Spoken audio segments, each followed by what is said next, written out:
என்ற சவாலுக்கு வாங்க, நான் அதை உண்மையை நிரூபிக்கிறேன் அப்படிங்கிற தௌஹீத் ஜமாத் நாங்க உங்க சவாலை ஏத்துக்கிறோம், வாங்க நாங்க தயாரா இருக்கிறோம். என்ன ஜோசியம் உண்மை. இத்தனை வருஷ காலமா எங்க சமூக மக்கள் மத்தியில தெரு தெருவா போய் ஜோசியத்தை நம்பாத அது பொய்யை என்று நாங்கள் பிரச்சாரம் செய்து கொண்டிருக்கிறோம்.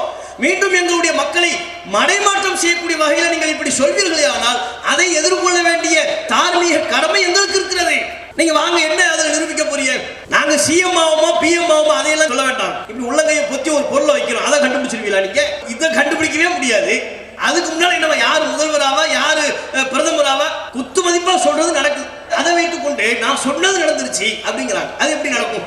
பதவி வந்துச்சு, நமக்கு பதவி வந்துருச்சுன்னு சந்தோஷப்பட்டிருப்பிய, எல்லாரும் எதிர்ப்பு தெரிவிச்சாங்க. 24 நேரத்துல காலியா போயிருச்சு, என்னடா இது இப்படி பண்ணிட்டாங்க தானே நினைச்சிருப்பிய. 24 மணி நேரத்துல 2 நாளுக்குள்ளாக உங்கள் பதவி ரத்து செய்யப்படும் என்பது உங்களுக்கு முன்கூட்டியே தெரியுமா? உங்களுக்கு என்ன நடக்கும்னு உங்களுக்கு தெரியலையேங்க. எப்படி அடுத்தவர் சிஎம் ஆவாரா பிஎம் ஆவாரான்னு எப்படி சொல்ல முடியும்? அதான் எங்க கேள்வி. நீங்க வாங்க, சவாலை நிரூபிங்க. நாங்க உங்களுக்கு சில டெஸ்ட் கொடுக்கிறோம், சில டாஸ்க் கொடுக்கிறோம், சவால் வைத்துக் கொள்வோமா? அஸ்ஸலாமு அலைக்கும் வரஹ்மத்துல்லாஹி வபரகாத்துஹு. இல்லாமல்ல அல்லாஹ்வின் நல்லடியார்களே, இல்லாமல்ல அல்லாஹ்வின் மகத்தான கிருபையினால் இங்கு நடைபெற்றுக் கொண்டிருக்கிற இப்பொதுக்கூட்ட நிகழ்ச்சியில நாம் அனைவரும் பேரார்வத்தோடு பெருந்திரளாக திரண்டிருக்கிறோம். இந்த தருணத்தில நபிகள் நாயகம் ஸல்லல்லாஹு அலைஹி வஸல்லம் அவர்களின் இறுதி பேருரை என்கிற தலைப்பில முஸ்லிம் சமுதாயம் அறிந்து கொள்ள வேண்டிய, தங்களது வாழ்க்கையில் கடைபிடிக்க வேண்டிய சில செய்திகளை உங்கள் கவனத்திற்கு கொண்டு வர விரும்புகிறோம். நபிகள் நாயகம் ஸல்லல்லாஹு அலைஹி வஸல்லம் அவர்கள் மக்காவிலே பிறந்து தமது 40ஆம் வயதிலே அல்லாஹ்வால் இறை தூதர் என்று அறிவிக்கப்பட்டு அதிலிருந்து நபிகள் நாயகம் ஸல்லல்லாஹு அலைஹி வஸல்லம் அவர்கள் மக்களை சீர்திருத்த பணியிலே ஈடுபடுகிறார்கள். அந்த அரேபிய பாலைவன தேசத்திலே தாங்கள் சார்ந்த சமூக மக்களிடம் என்னென்ன அறியாமைகள் எல்லாம் இருந்ததோ, மூட பழக்க வழக்கங்கள் இருந்தனவோ, ஒழுக்கக்கேடான காரியங்கள் இருந்தனவோ, மனித உரிமைகளுக்கு மாற்றான செயல்பாடுகள் இருந்தனவோ, அவை அனைத்திற்கும் எதிரான ஒரு மிகப்பெரிய புரட்சியை நபிகள் நாயகம் அவர்கள் செய்தார்கள்.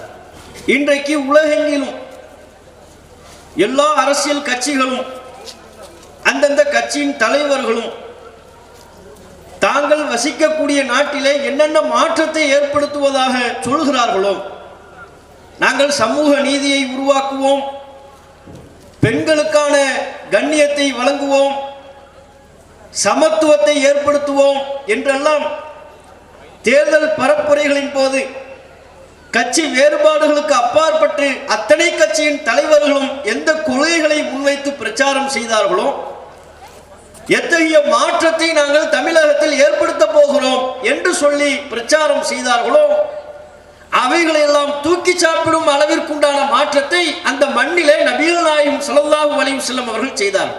நபிகள் நாயகம் அவர்கள் ஒரு இறை தூதர், ஒரு ஆன்மீகவாதி.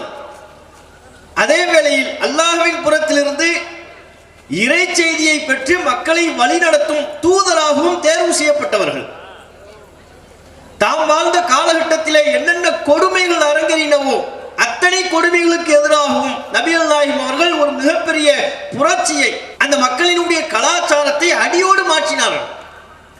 மதுவில் ஊறி திளைத்த சமூகம் மதுவின் வாடையே இல்லாத சமூகமாக மாற்றினார்கள்.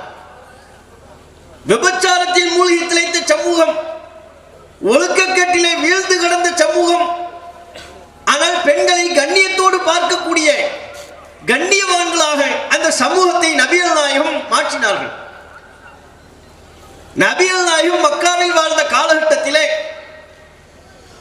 உலகின் பல்வேறு பகுதிகளிலே பல்வேறு நாகரிகங்கள் தோன்றியதாக சொல்லப்படுவதுண்டு. அந்த அரேபிய மண்ணில் நாகரிகத்தின் வாடை கூட எட்டவில்லை என்று சொல்வார்கள். ஆனால் அப்படிப்பட்ட அந்த தேச மக்களை தாம் வாழ்ந்த காலத்திலேயே நாகரிகத்திற்கும் ஒழுக்க வாழ்விற்கும் உலகத்தில் உள்ள அத்தனை மக்களுக்கும் முன்னோடி சமூகமாக நபிகள் நாயகம் அந்த மக்களை மாற்றி காட்டினார்கள். அதற்காகவே தங்களுடைய வாழ்வை அர்ப்பணித்தார்கள். தாம் பிறந்து வளர்ந்த அந்த பூமியிலே பெண் குழந்தை பிறந்து விட்டால் இழிவு என்று சொல்லப்பட்டதுண்டு. இழிவு என்று கருதி பிஞ்சு குழந்தையை உயிரோடு புதைத்து கொலை செய்தார்கள். அந்த மாபாதக செயலை தாம் வளர்ந்து வரும் மனவருத்தப்பட்ட நபிகள் நாயகம் அவர்கள் இறை தூதராக நியமிக்கப்பட்டதற்கு பிறகு இது இறைவனின் பார்வையில் மிகப்பெரிய கொடுமையான ஒரு செயல் என்றும் அல்லாஹ்வின் கோபத்தை பெற்றுத்தரக்கூடிய காரியம் என்றும் பெண் குழந்தைகளை இழிவாக கருதக்கூடாது என்றும் பெண் குழந்தைகள் பிறந்தால் அல்லாஹ்வின் புறத்திலிருந்து உங்களுக்கு சொல்லப்படுகிற நற்செய்தி என்றும் நபிகள் நாயகம் ஸல்லல்லாஹு அலைஹி வஸல்லம் அவர்கள் சொன்னார். இப்படி நபிகள் நாயகம் ஏற்படுத்திய புரட்சிகள் ஏராளம். நபிகள் நாயகம் அந்த சமூக மக்கள் மத்தியிலே ஏற்படுத்திய தாக்கம் ஏராளம். இந்த சமயத்திலே நாம் இன்னொன்றையும் புரிந்து கொள்ள வேண்டும். நபிகள் நாயகம் அவர்கள் அரபு தேசத்திற்கு மட்டும் அனுப்பப்பட்ட இறை தூதர் அல்ல, முஸ்லிம்களுக்கு மட்டும் அனுப்பப்பட்ட தீர்க்கதரிசி அல்ல. உலகில் வாழ்கிற அத்தனை சமூக மக்களுக்கும், அவர்கள் எந்த மொழி பேசக்கூடியவர்களாக இருந்தாலும், எந்த நாட்டை சார்ந்தவராக இருந்தாலும், எந்த நிறத்தை சார்ந்தவராக இருந்தாலும், அவர்கள் அனைவருக்கும் இந்த உலகில் எப்படி வாழ வேண்டும் என்கிற வாழ்வியல் வழிகாட்டு முறையை கற்றுத்தருவதற்காக இறைவனால் அனுப்பப்பட்டவர்கள் தான் நபிகள் நாயகம் அவர்கள்.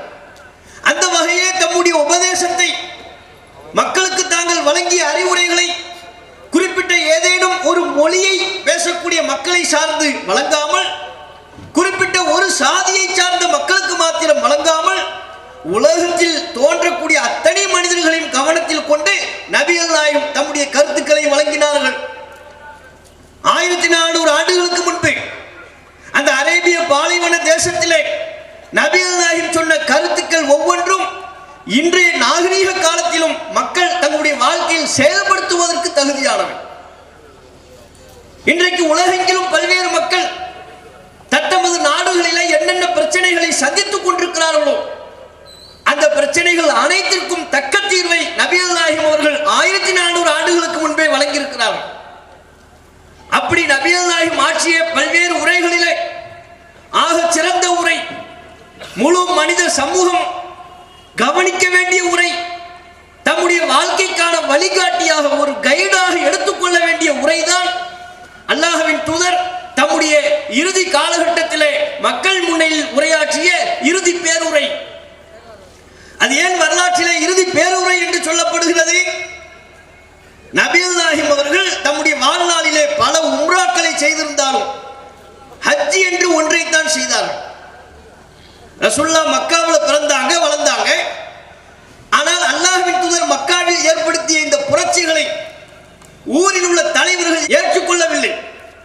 பெண் குழந்தைகளை உயிரோடு புதைக்காதீர்கள், ஆண் இந்த உலகில் வாழ்வதற்கு எப்படி உரிமை உள்ளதோ அதே வாழும் உரிமை பெண்ணுக்கும் உண்டு. ஒரு ஆணுக்கு இந்த உலகத்தில் என்னென்ன உரிமைகள் இருக்கின்றனவோ, கண்ணியம் இருக்கின்றனவோ, அதே உரிமையும் கண்ணியமும் பெண்ணுக்கும் உண்டு என்று எல்லோரும் சமம் என்று சொன்னதை அந்த ஊர் மக்கள் ஏற்றுக்கொள்ளவில்லை. புரட்சி செய்தார்கள். நபிகள் நாயகத்திற்கு பல்வேறு துன்பங்களை வழங்கினார்கள், இன்னல்களை கொடுத்தார்கள். நபிகள் நாயகத்தை ஏற்றுக்கொள்ளக்கூடிய, விரல் வெட்டி எண்ணக்கூடிய சொற்பமான முஸ்லிம்களை அடித்து கொலை செய்தார்கள். ஒரு கட்டத்தில் நபிகள் நாயகமும் அவர்களை ஏற்றுக்கொண்ட முஸ்லிம்களும் தாங்கள் பிறந்து வளர்ந்த தங்கள் சொந்த ஊரான மக்காவிலே வாழ முடியாத நிலை ஏற்பட்டு விட்டது. அல்லாஹ்வின் உத்தரவோடு தானும் தங்களுடைய தொண்டர்களையும் அழைத்துக் கொண்டு நபிகள் நாயகம் அருகாமை தேசமான மதீனாவிற்கு சென்றார்கள். அதுவும் ஒரு அரபு தேசம்தான். மக்காவிலிருந்து சற்று தொலைவில் உள்ள அந்த பகுதிக்கு நபிகள் நாயகம் அல்லாஹ்வின் உத்தரவுக்கேற்ப சென்றார்கள். மதீனாவில் சென்ற பிறகுதான் ஆன்மீகவாதியாக மாத்திரமே இதுவரையிலும் இருந்த நபிகள் நாயகம் அவர்கள் ஆட்சியாளராக மாறினார்கள். மதீனாவை பூர்வீகமாக கொண்ட மக்கள் தங்களுடைய முழு ஆதரவை நபிகள் நாயகத்திற்கு வழங்கினார்கள். ஆட்சி கட்டிலில் அமர வைத்து அழகு பார்த்தார்கள். அல்லாஹ்வின் தூதர் சொன்ன கொள்கை கோட்பாடுகளை மனித சமூகம் பலனளிக்கக்கூடிய, நபிகள் நாயகம் சொல்லக்கூடிய இந்த கருத்துக்களை உலகெங்கிலும் வாழுகிற மனித சமூகம் தங்களுடைய வாழ்க்கையில் பின்பற்றினால் பல்வேறு நன்மைகளை அடைவார்கள் என்பதை உணர்ந்து உலகின் பல பகுதிகளுக்கு சென்று நபிகள் நாயகத்தின் போதனைகளை பிரச்சாரம் செய்தார்கள். அதற்காக தங்களுடைய வாழ்க்கையை அவர்கள் இழந்தார்கள். பல தியாகங்களை செய்ய முன் வந்தார்கள்.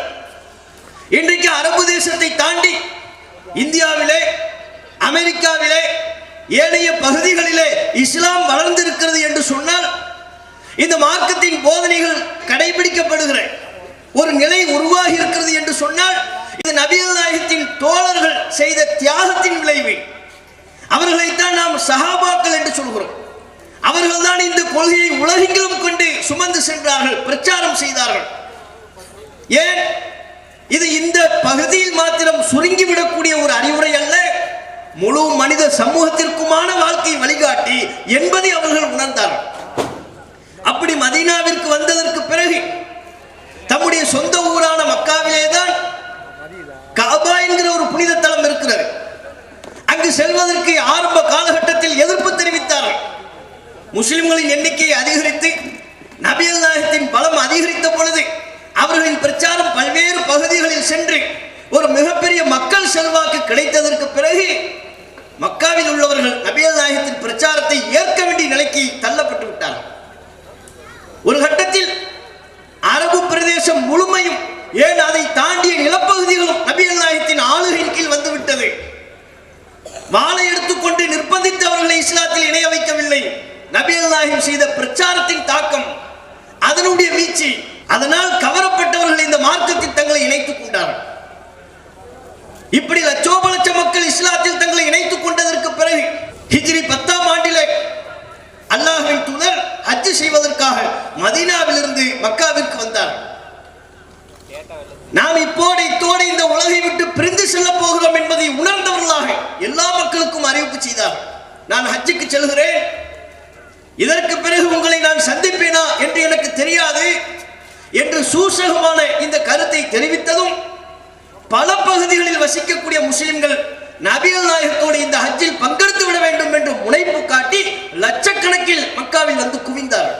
அப்படி குவிந்து ஹஜ்ஜின் பல்வேறு கிரியைகளை நிறைவேற்றியதற்கு பிறகு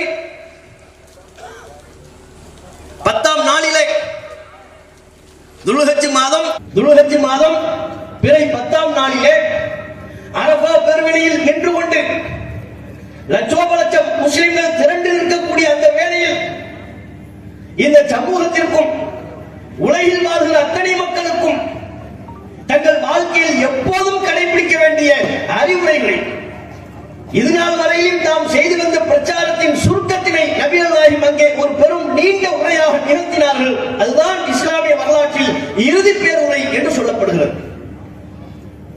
அந்த பேருரை முஸ்லிம்களுக்கு மட்டுமானது அல்ல, ஒட்டுமொத்த உலக மக்களுக்குமானது.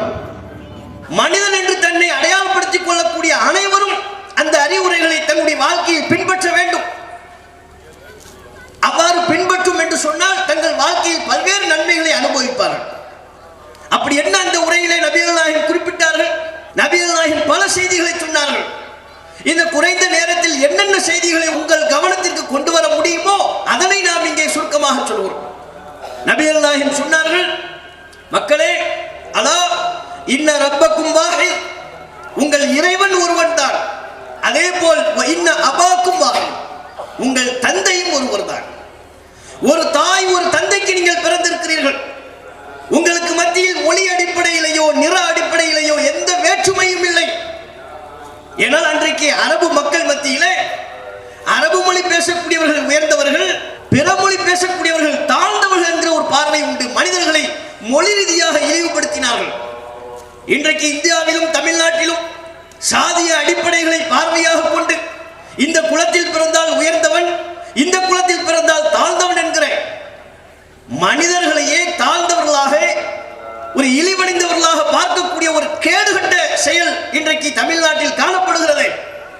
பிறப்பின் அடிப்படையில் உயர்வு தாழ்வு கற்பிக்கக்கூடிய மோசமான போக்கு, இத்தகைய போக்கு நபிகள் நாயகம் வாழ்ந்த காலகட்டத்திலேயும் இருந்தது. அதை அடியோடு அல்லாஹ்வின் தூதர் குழி தோண்டி புதைத்தார்கள். வேரோடும் வேரடி மண்ணோடும் பிடுங்கி எறிந்தார்கள். உங்களுக்கு மத்தியில் இனி நீங்க பேசுகிற மொழியை வைத்துக் கொண்டு நான் உயர்ந்தவன் அவன் தாழ்ந்தவன் என்று சொல்லக்கூடாது. லா ஃபضل அரபியின் அலா அஜமியின், அரபு மொழி பேசுபவருக்கு அரபு மொழி பேசாதவரை விட எந்த சிறப்பும் இல்லை.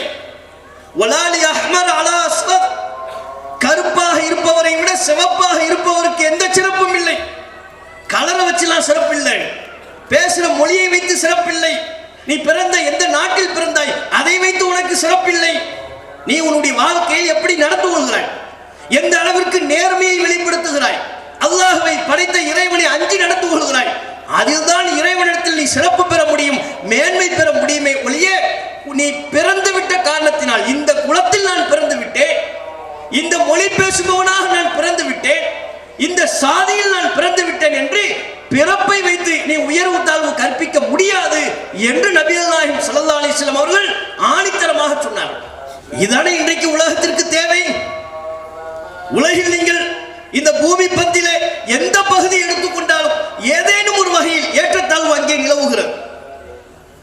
மனிதன் சக மனிதனை மதிப்பதில்லை. பிறப்பால் உயர்வு தாழ்வு கற்பிக்கப்படுகிறது.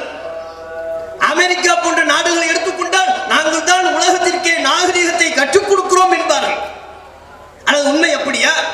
அவர்கள் தான் நாகரிகத்தை உலகத்திற்கு கற்றுக் கொடுத்தார்களா?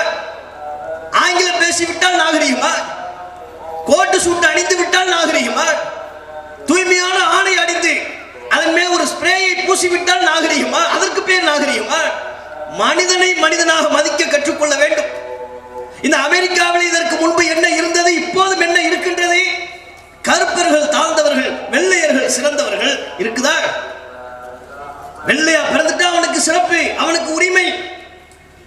நாம இன்றைய அமெரிக்காவை வைத்து நீங்கள் எடை போட இயலாது. ஒரு 50-70 வருடத்திற்கு முன்பு அமெரிக்காவின் நிலை என்ன? மார்ட்டின் லூதர் கிங் போன்றவர்கள் எதற்காக போராடினார்கள்? எதற்காக அவர்கள் பாடுபட்டார்கள்? மால்கம் எக்ஸ் போன்றவர்கள் எத்தகைய கருத்துக்களை முன்வைத்து பிரச்சாரம் செய்தார்கள்? மேலை நாடுகளிலே நிறத்தை வைத்து பாகுபாடு காட்டப்படுகிறது, தீண்டாமை காட்டப்படுகிறது, கடைபிடிக்கப்படுகிறது. எந்த அளவிற்கு? பேருந்து பஸ் இருக்கும், பஸ்ல இருக்கை நம்ம நாட்டில எல்லாம் எப்படி இருக்கே பார்க்கிறோம்? ஆண்கள் பெண்கள் அப்படித்தானே பார்க்கிறோம். மாற்றுத்திறனாளிகள் அப்படித்தானே பார்க்கிறோம். மேலை நாடுகளில் பேருந்துல வெள்ளையர்கள் கருப்பர்கள்.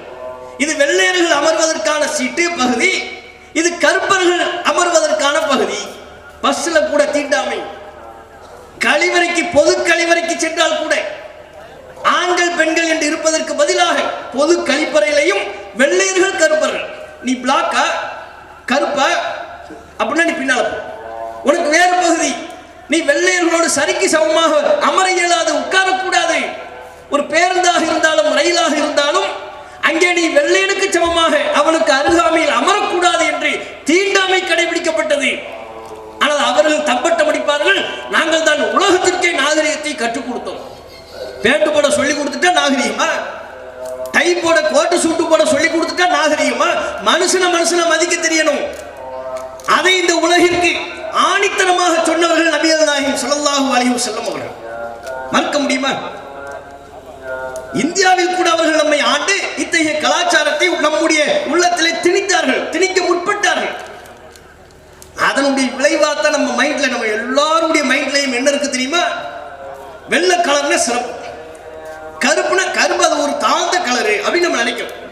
இத்தனைக்கு இந்தியாவினுடைய கலரே கருப்பு தான். மாநிலம் தான், 2 தான் இந்தியாவிலே இருக்கு. கருப்பு மாநிலம் தான் இந்தியாவின் கலரு. வெள்ளைங்கிற ஒண்ணே இல்லை இந்தியாவில். ஆனா இவரா என்ன நினைச்சுக்குவார்? நம்ம ரொம்ப வெள்ளையா இருக்கிறோம் இவர் நினைச்சுக்குவார், அந்த அம்மா நினைச்சுக்குவாங்க. அது மட்டும் இல்லாம எந்த ஆண்கள்கிட்ட கேட்டால் பெண்கள்கிட்ட கேட்டால் பொண்ணு எப்படி இருந்தாலும் வெள்ளையா வேணுங்க. ஏன் கருப்பா இருந்தா ஆகாதா? இன்னும் சில பேர் சுண்டுனா ரத்தம் வரணும். எதுக்கு சுண்டுனா? ஏப்பா ரத்தம் வரப்போகுது? ஏன் ரத்தம் வரணும்? குளுக்க சேர்த்த போறியா? நீ ட்ரிப் ஏத்த போறியா? அப்ப பாருங்க, வெள்ளை தான் மேன்மை, வெள்ளை தான் சிறப்புன்னு மனசுல பதிஞ்சிருச்சு, உட்கார வைத்திருக்கிறார்கள். நம்ம சிந்தனையில உள்ளே புகுத்தி விட்டார்கள். விளையாட்டுல கூட செஸ் விளையாடுவாங்கல்ல, கருப்பு காயின் வெள்ளை காயின் ஃபர்ஸ்ட் மூவ் பண்ணணும். காயினை யாரு ஃபர்ஸ்ட் மூவ் பண்றது? வெள்ளை காயின் யார் வச்சிருக்கிறாரோ அவர் தான் ஃபர்ஸ்ட் மூவ் பண்ணணும். இதான் செஸ்ஸினுடைய ரூல், விதி. அந்த விளையாட்டின் விதியே, நான் வெள்ளை கலர் காயின் வச்சிருக்கிறேன், நீங்க கருப்பு கலர் காயின் வச்சிருக்கிறீங்க, அதுல வெள்ளை வச்சிருக்கிற நான் தான் ஃபர்ஸ்ட் மூவ் பண்ணணும். அப்படின்னா என்ன? இது மாதிரி தான்ப்பா உலகத்திலையும்.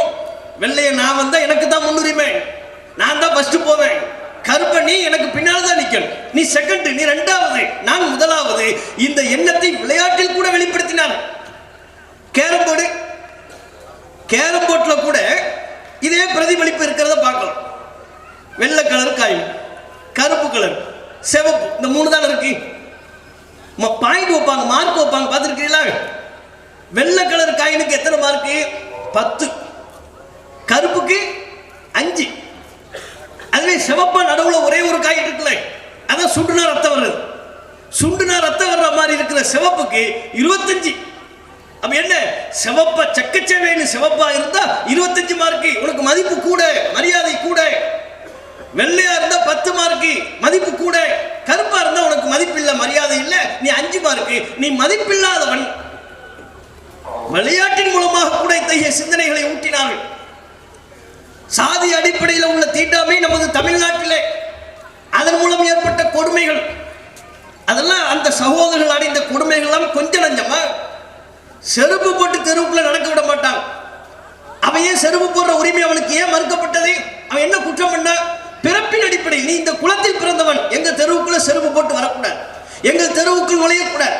நான் எங்கே டீ குடிக்கின்றேனோ அங்கே நீயும் வந்து டீ குடிக்க கூடாது. மீறி டீ குடித்தால் உனக்கு வேறு டம்ளர், உனக்கு வேறு பாத்திரம், எனக்கு வேறு பாத்திரம். பொது கிணற்றில் நீ தண்ணீர் நினைக்க கூடாது. ஏன்? தண்ணீர் தீட்டுப்பட்டுரும். கிணற்றில் சிறுவர்கள் குளிப்பார்களே, ஆனால் பிற்படுத்தப்பட்ட அந்த மக்கள், அவர்களில் உள்ள சிறுவர்கள் அந்த கிணற்றில் உள்ளே குளித்து விட்டால், கிணற்றின் தண்ணீரை தொட்டு விட்டால் கிணற்று தண்ணீரே தீட்டு ஏற்பட்டு விட்டது என்று சொல்லி மண்ணை அள்ளி மூடுவார்கள். இதுதான் தமிழகத்தின் வரலாறு, கற்பனைகள் அல்ல. அப்படி என்றால் அந்த மனுஷனுக்கு எப்படி இருக்கும்? நான் ஒரு சக மனிதன் அல்லவா? என்னை ஏன் இவ்வளவு இழிவுபடுத்துகிறார்கள்? நான் தொட்டால் தீட்டு என்கிறார்கள். தனது அருகே கூட எனக்கு இடம் தர மறுக்கிறார்கள். நான் பொது கிணற்றிலே தண்ணீர் இறைப்பதற்கு எனக்கு அனுமதி இல்லை. அதை மீறி அந்த கிணற்றிலே நான் தண்ணீர் இறைத்து விட்டால், அந்த கிணற்று தண்ணீரை நான் தொட்டு விட்டால் கிணற்று தண்ணீர், அந்த ஊற்று தண்ணீரே தீட்டுப்பட்டு விட்டது என்று சொல்லி கிணற்றை மூடி விடுகிறார்களே என்று அவன் புழுங்கியிருக்க மாட்டானா? அவன் அடைந்த வேதனைகளை, துயரத்தை வார்த்தைகளில் விவரித்து விட முடியுமா? எத்தனை நூற்றாண்டு கால வேதனை இன்றைக்கும் தொடர்ந்து கொண்டிருக்கிறது. சும்மா சொல்வாங்க சாதி ஒழிந்து விட்டது. இருக்கு, கிராமப்புறங்களிலே இன்றைக்கும் அத்தகைய தீண்டாமை கடைபிடிக்கப்படுகிறது. தமிழகத்தில் எந்தெந்த மூலை முடுக்குகளில் கிராமப்புறங்களில் சாதி அடிப்படையிலான தீண்டாமைகள் கடைபிடிக்கப்படுகிறது என்று லிஸ்ட் எடுத்தால் இப்போதும் தமிழகத்தின் பல்வேறு கிராமங்களின் பெயர்களை சொல்ல முடியும்.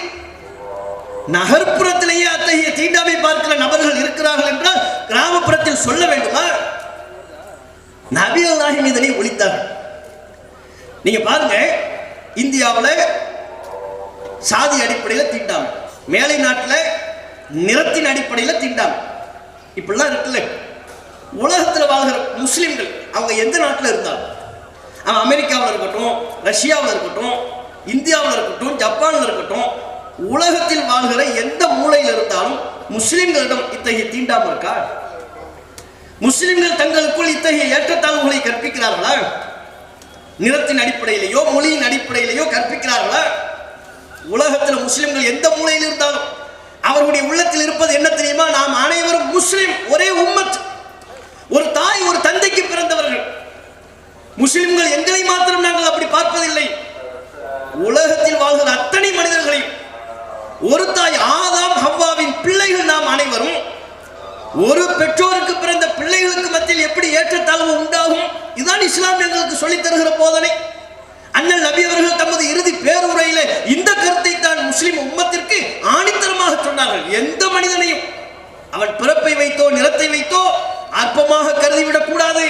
அந்த எண்ணம் உங்களுடைய உள்ளத்தில் இருக்கும் என்றால் அடியோடு வேரோடு பிடுங்கி எரிந்து விடுங்கள். மனித குலம் அனைவரும் சமம். இன்னைக்கு நாங்க கண்ணுக்கு முன்னால வாழ்ந்துகிட்டு இருக்கிறோமே, முஸ்லிம்கள் நாங்க இருக்கிறோமே. நீங்க உலகத்தில் மற்ற பகுதியெல்லாம் விட்டுருங்க, உங்க முன்னால தானே தமிழ்நாட்டு முஸ்லிம்கள் நாங்க இருக்கோம். எங்களுக்குள்ள நாங்க என்ன என்ன சாதின்னு எங்களுக்கு தெரியுமா? நாங்களாம் அரபு நாட்டு இறக்குமதியா? அரபு நாட்டில இருந்து வந்தோமா? வானத்திலிருந்து குதிச்சோமா? நாங்களும் உங்களை போன்ற ஏதேனும் ஒரு சாதிய அடக்குமுறையில் இருந்தவர்கள். எங்க முன்னோர்கள் அதில் தான் இருந்தாங்க. ஒரு 5 தலைமுறைக்கு முன்னால 6 தலைமுறைக்கு முன்னால அதில் இருந்தவர்கள். இஸ்லாத்தின் கொள்கையால் ஈர்க்கப்பட்டு இந்த மார்க்கத்தை தழுவியதற்கு பிறகு எங்களுக்குள்ள அந்த பாகுபாடு இருக்கா? நாங்க எந்த சமூகத்திலிருந்து வந்தோம் என்பதே எங்களுக்கு தெரியாது. எங்க மூதாதையர்கள், புதுசா வந்தவருக்கு வேணா தெரியும். போன தலைமுறையில் வந்தாருன்னா நாம வன்னியிலிருந்து வந்தோம், நம்ம எஸ்சியிலிருந்து வந்தோம், நாம எஸ்டியிலிருந்து வந்தோம், நம்ம உடையாரிலிருந்து வந்தோம். இப்படி ஏதேனும் ஒன்றை சொல்ல முடியும். ஒரு தலைமுறைக்கு முன்னால போனா சொல்லலாம். 5-6 தலைமுறைக்கு முன்னால எங்களுக்குலாம் தெரியுமா? கீழே இருக்கிற பலருக்கு தெரியுமா? எந்த சாதியிலிருந்து நாங்கள் எங்களுடைய முன்னோர்கள் இந்த மார்க்கத்தை தழுவினார்கள் என்பதே எங்களுக்கு தெரியாது. மறக்கடிக்கப்பட்டு விட்டது. ஏன்? இஸ்லாம் அப்படி எங்களை பக்குவப்படுத்துது. அந்த உணர்வு இருக்கக்கூடாது. இருந்தா நீ அல்லாஹ்வினுடைய அடியான் என்று சொல்வதற்கே தகுதியற்றவன். இன்றைக்கும் ஒரு முஸ்லீம் இருக்கிறார், தொழுகிறார், மக்காவுக்கு போறார், பள்ளிவாசல்கள் ஊர்தோறும் கட்டி கொடுக்கிறார். ஆனால் மனிதர்களை சமமாக நடத்த தெரியாவிட்டால், இந்த சமத்துவம் இல்லாவிட்டால், இந்த உணர்வு அவருடைய உள்ளத்தில் இல்லை என்றால் அவர் அல்லாஹ்வின் பார்வையில் சரியான உண்மையான முஸ்லீமாகவே ஆக மாட்டார். எப்பேற்பட்ட சிறப்பு! இது நபி அல்லாஹ்வும் அவருடைய பிரச்சாரத்திற்கு கிடைத்த வெற்றி அல்லவா? அதே போல் அல்லாஹ்வின் தூதர் அவர்கள் தம்முடைய இறுதி பேருரையில் குறிப்பிட்ட மற்றும் ஒரு முக்கியமான அம்சம் என்ன தெரியுமா? முஸ்லிம்களை, இந்த சமூகத்தை ரசூலுல்லாஹ் எப்படி உருவாக்க பார்க்கிறாங்க? ஒரு அறிவு சமூகமாக, மூட நம்பிக்கைகளற்ற ஒரு சமூகமாக நபி அல்லாஹ்வும் உருவாக்க முற்பட்டார். அதன் விளைவுதான் நபி அல்லாஹ்வும் தம்முடைய இறுதி பேருரையில் சொன்னார்கள், அலா அறிந்து கொள்ளுங்கள், இன்ன குல்ல ஷைஇன் மின் அம்ரில் ஜாஹிலியத்தி, அறியாமை கால மூட பழக்க வழக்கங்கள் அனைத்தும் தஹ்த கதமைய மௌதூஉன், என்னுடைய இரு கால்களுக்கு மத்தியில் புதைக்கப்பட்டு விட்டது என்று நபி அல்லாஹ்வும் ஸல்லல்லாஹு அலைஹி வஸல்லம் அவர்கள் சொன்னார். அம்ரில் ஜாஹிலியா, மூட பழக்க வழக்கம். அன்றைக்கு மூட பழக்க வழக்கமாக என்னென்னவைகள் இருந்தது? ரசூலுல்லாஹ் எந்த மூட பழக்க வழக்கத்தை எல்லாம் ஒழித்தார்கள்? பறவை வைத்து சகுனம் பார்த்தாங்க, அம்பு எரிந்து சகுனம் பார்த்தார்கள். வியாபாரத்துக்காக அல்லது யுத்தத்திற்காக வெளியே செல்கின்ற பொழுது எந்த பகுதியை நோக்கி வியாபாரத்துக்கு போறது, எந்த திசை வழியா யுத்தத்துக்கு புறப்படுவது என்று அறியாமை காலத்தில் அற்ப காரணங்களுக்காக சண்டை போட்டுக் கொண்டிருந்தார்கள் அல்லவா?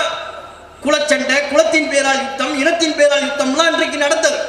அதையெல்லாம் ரசூலுல்லாஹ் இல்லாமல் ஆக்கினார். அந்த யுத்தத்திற்காக அல்லது ஏதேனும் ஒரு வியாபாரத்திற்காக வெளியே செல்கின்ற பொழுது அம்பு எறிவாங்க. அம்பு எந்த பகுதியை நோக்கி புறப்பட்டு செல்கிறதோ, எந்த பகுதியை நோக்கி விழுகிறதோ அதை நோக்கி பயண புறப்படுவார்கள். பறவை வெளியே வந்து ஒரு பறவையை பார்ப்பாங்க, அல்லது பறவையை விடுவாங்க, கையில பிடிச்சி பறவையை விடுவாங்க. அது வலப்பக்கமாக போனால் வலப்பக்கம் செல்வார்கள், இடப்பக்கமாக போனால் இடப்பக்கம் செல்வார்கள். சிலைகளுக்கு முன்பாக வந்து எழுதி போடுவாங்க, எழுதி போட்டு சிலைகள்கிட்ட அது எந்த சீட்டு கிடைக்கின்றதோ அதற்கேற்ப தங்களுடைய முடிவுகளை அமைத்துக் கொள்வார்கள். இத்தகைய குறி கேட்கக்கூடிய அம்சமும் ஜோசிய பழக்க வழக்கமும் அறியாமை கால அரபு மக்கள் மத்தியில் இருந்தது. நபி அல்லாஹ்வும் அதையெல்லாம் ஒழித்தார். தாம் வாழ்ந்த காலத்திலேயே பிரச்சாரம் செய்தார். இன்னமல் ஹம்ரு வல் மைசீரு வல் அன்சாபு வல் அஸ்லாமு ரிஜ்சும் மின் அமலி ஷைத்தான். மது, சூதாட்டம், பலிபீடங்கள்ல போய் குறி கேட்பது இவை யாவும் ஷைத்தானின் காரியம், தீய செயல்கள். இஸ்லாத்தில் தீயது தடுக்கப்பட்டது என்பதை குறிப்பதற்கு ஷைத்தானின் செயல்கள் என்று சொல்லப்படும். ஃபஜ்தனிபூஹு, இவற்றில் நீங்கள் ஈடுபடக்கூடாது, தவிர்த்து கொள்ளுங்கள். முஸ்லிம்களுக்கு அல்லாஹ்வின் தூதர் திருக்குர்ஆன் வாயிலாக உத்தரவு பிறப்பித்தார்கள், கட்டளையாக பிறப்பித்தார். அதைத்தான் தம்முடைய இறுதி பேருரையிலும் சொன்னார். இனி அறியாமை கால பழக்க வழக்கங்கள் எதுவும் உங்களிடத்தில் எஞ்சி இருக்கக்கூடாது. எல்லாவற்றையும் என்னுடைய இந்த 23 ஆண்டு கால பிரச்சாரத்தினூடாக என்னுடைய இரு கால்களுக்கு மத்தியில் நான் புதைத்து விட்டேன். இனிமேல் தோண்டி நீ எடுக்கக்கூடாது. எந்த முஸ்லிமும் அவற்றை தோண்டி எடுத்து விடக்கூடாது. இன்றைக்கு ஒரு முஸ்லிம் ஒருவர் இருக்கிறார் என்றால் அவர் ஜோசியத்தின் மீது நம்பிக்கை கொண்டவராக இருக்கக்கூடாது. எல்லாவற்றையும் எல்லா காரியங்களையும் தீர்மானிப்பவன் அல்லாஹ்தான். என் வாழ்க்கையில் ஏற்படுகிற நன்மை தீமை அல்லாஹ்வே தீர்மானிக்கிறான். எனக்கு ஏற்படுகிற இன்பம் துன்பம் அல்லாஹ்வே தீர்மானிக்கிறான். என்னுடைய வாழ்வில் ஏற்படுகிற லாபம் நஷ்டம் எல்லாவற்றையும் அல்லாஹ்தான் தீர்மானிக்கிறான். மரத்திலிருந்து ஒரு இலை கீழே உதிர்வதாக இருந்தாலும், என் கண் இமைகளிலிருந்து ஒரு முடி கீழே உதிர்வதாக இருந்தாலும் இறைவனால் தீர்மானிக்கப்பட்ட விஷயம். இதில் உலகத்தில் உள்ள யாருக்கும் எந்த படைப்பிற்கும் பங்கில்லை. அடுத்த வினாடி என்ன நடக்கப் போகிறது என்பதை உலகத்தில் எவராலும் சொல்ல முடியாது. அது நம்மை படைத்த இறைவன், அகிலத்தை படைத்த இறைவன் அல்லாஹ்வுக்கே தெரியும். அல்லாஹ்வை தவிர வேறு யாருக்கும் தெரியாது. இதான் எங்க நம்பிக்கை. அதைத்தான் நாங்க இவ்வளவு காலமா பிரச்சாரம் பண்ணோம். நமது சமூகத்திலேயே ஜோசிய நம்பிக்கை, நல்ல நேரம் பார்க்கிறது, கெட்ட நேரம் பார்க்கிறது, இதுவெல்லாம் இருந்தது. இன்றைக்கும் ஒரு சில அரிதான சில முஸ்லிம்கள் அந்த நம்பிக்கையில் இருக்கிறாங்க. தங்களுடைய வீட்டில் ஏதேனும் ஒரு நிகழ்ச்சியை செய்வதாக இருந்தால், திருமணம் பண்றதா இருந்தால் மதகுருட்ட போவாங்க. பள்ளிவாசல்ல உள்ள இமாம் மதகுருட்ட போய், நான் என்ன நாளில் கல்யாணம் பண்றது சொல்லுங்க, நல்ல நேரம் சொல்லுங்க. அதான் பால் கித்தாபு பார்க்கறதுன்னு சொல்லுவாங்க. அதுக்கு பேர் என்ன? பால் கித்தாபு பார்க்கறது. அவர் ஒரு புக்கை பார்ப்பார். உனக்கு கல்யாணமா, நீ இந்த நாளில் வை, இந்த நேரத்தில் வை.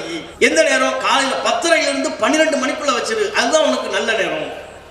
அதனால்தான் அந்த காலகட்டத்தில் நடைபெற்ற திருமணங்கள் அந்த பத்திரிகை அதெல்லாம் பாருங்க இது குறிப்பிடுவாங்க.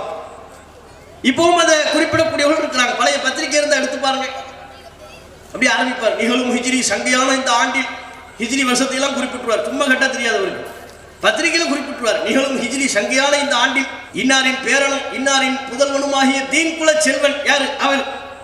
தீன்குல செல்வன். அவருக்கு பட்டம். பள்ளிவாசல் ஊர்ல தெருவுல எந்த பக்கம் இருக்குன்னே தெரியாது. அவனுக்கு பட்டம் என்ன? தீன்குல செல்வன். அவர் பேரை போட்டாச்சு. அவருக்கும் இன்னாரின் பேத்தியும் இன்னாரின் புதல்வியுமாகிய தீன்குல செல்வி அந்த மூதேவிக்கு பட்டம். அது என்னமோ 2 பேரும் தீனுக்காக உசுர கொடுத்த மாதிரி இவங்களுக்கு தீன்குல செல்வன், அவருக்கு தீன்குல செல்வி. சரி, இவங்க 2 பேருக்கு எப்போ கல்யாணமா? பெரியோர்கள் நிச்சயித்தபடி காலை 10:30 நண்பகல் 12 மணிக்குள் முபாரக்கான வேலை. அது என்ன முபாரக்கான வேலை? நல்ல வேலையில், நல்ல நேரம் அர்த்தம். பிற சமூகம் சுபமுகூர்த்த வேலையில் என்று சொல்வார்கள்.